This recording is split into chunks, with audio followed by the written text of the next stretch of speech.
来关心政治消息，7月2日罢免投票南北合作款罢免，立法院长韩国瑜和民众党主席黄国昌共台声援国民党的立委。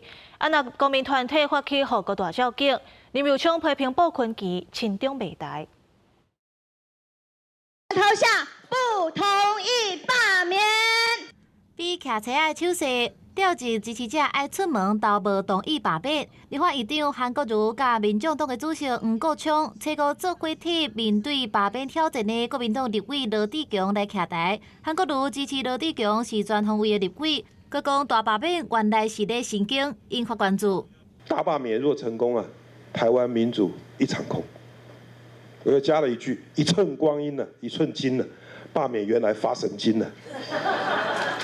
在他当选立法委员第1届的时候，就兑现了选民的承诺，而这样子的政治人物，现在竟然面临想要继续搞专制独裁的民进党发起大恶霸。 7月2日大罢免投票，干那剩3礼拜，南北是手牵手要合作。面对南北气势，国民团体发起护国大绕境，对花莲开始针对国民党团的总调鲍坤基，意思是真鲜明。